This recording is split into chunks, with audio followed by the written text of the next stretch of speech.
Allow me now to give the floor to another colleague of mine, Raphae Glucksmann, and give me privilege to very personal remark.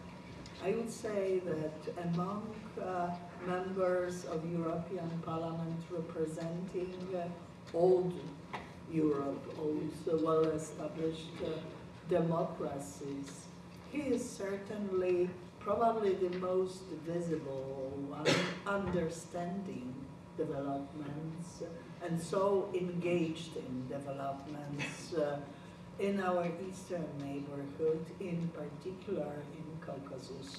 So, Raphae Glucksmann, the floor is yours.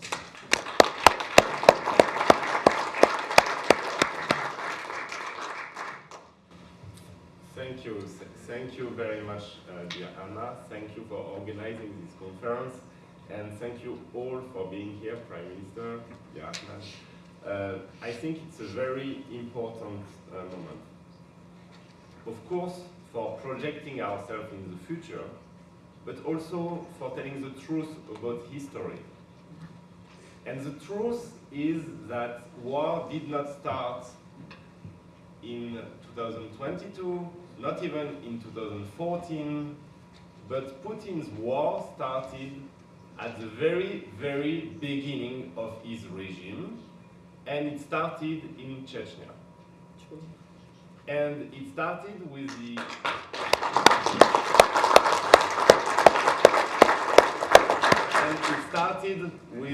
the slaughtering of a free nation.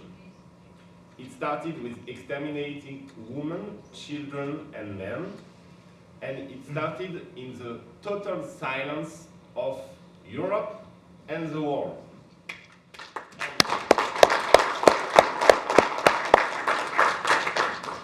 And this is why it's so important to remind why.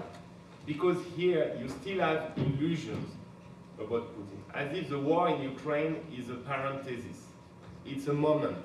So it started, it might end, we will go back to normal attitude with Putin.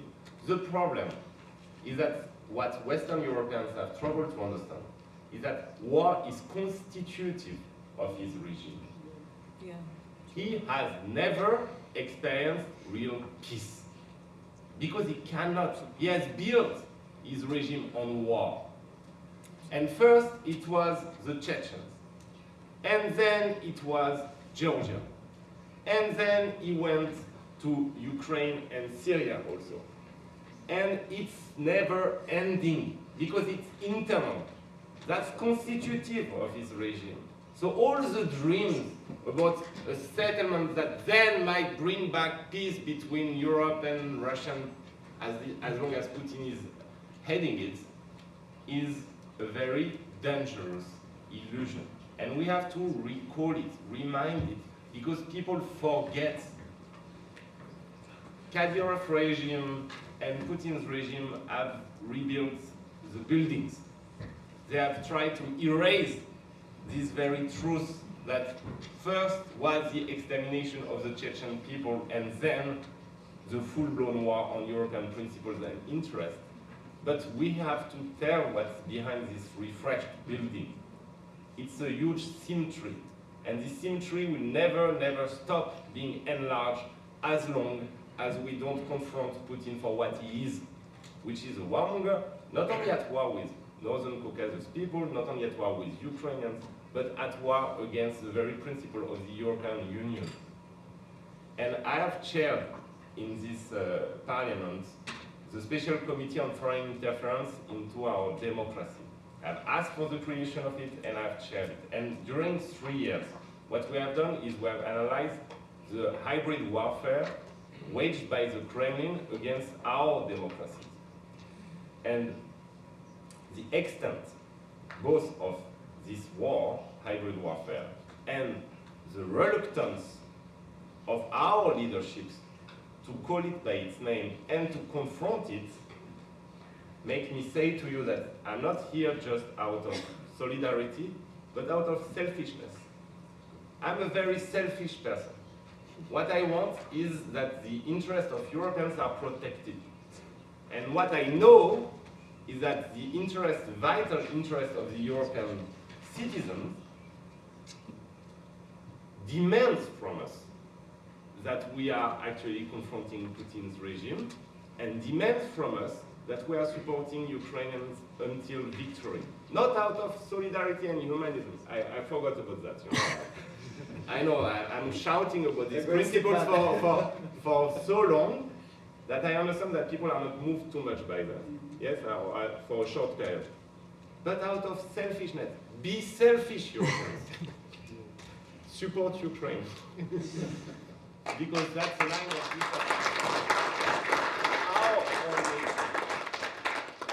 and when you say that I'm one of the few Western Europeans, it's an original theme, you know, to understand both Caucasus and Eastern Europe. I've been raised in a family where I mean, my father was the citizen number 3 or the passport number 2 or 3 of Ичкерия Republic. Two. Well, passport number 2. And I've been raised in a family in which a man was knocking at every single door in the Western world, making conferences, writing books, giving lectures, trying to explain to Western Europeans and Americans and Western world in general that defending human rights in Chechnya is not only a moral request, but it's a very realistic position. Because if you allow such a regime to grow, then you will have trouble.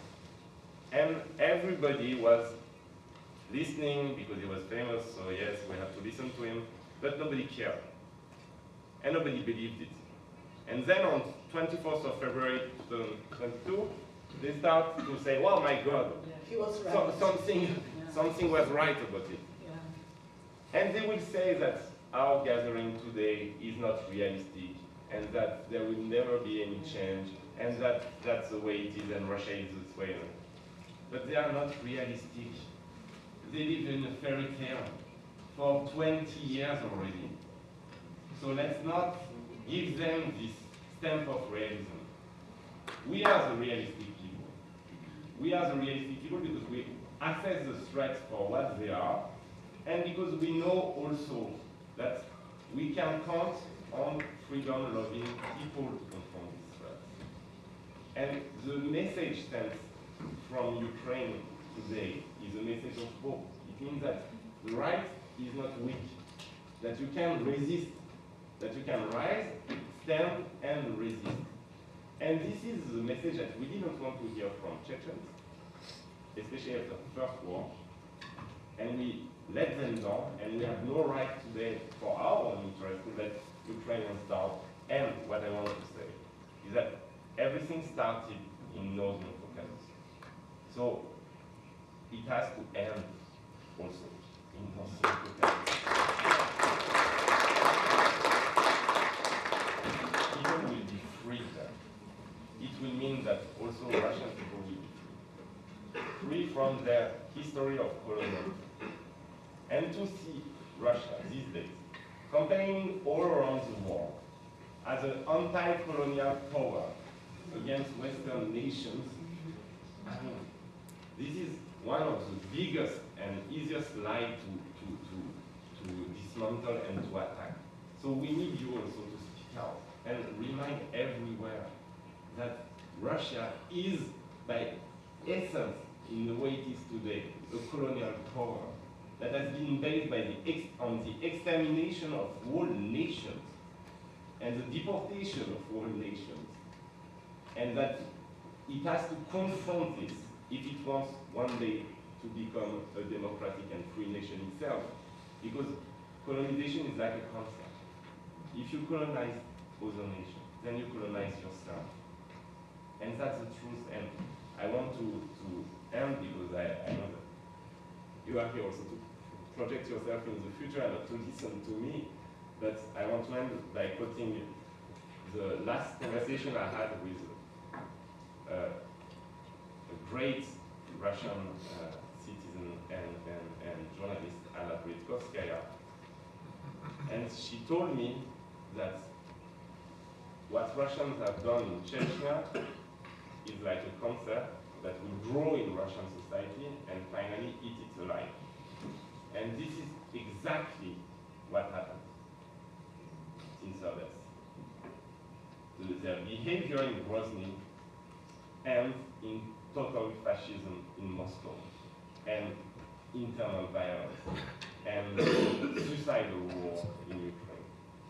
And that's what we have to stop, otherwise we will never be really at peace on the European continent. So thank you really very, very much, and you can count on us as friends here, and we count on you also to proactively, in democratic societies in Europe, to proactively promote your fight for freedom, your love for peace, and the truth about Russia in every circle. Every time that you have Russian propaganda or war fatigue or lassitude in our countries, be there and explain the suffering of your people and the hopes of your nation. Thank you very much. Bravo!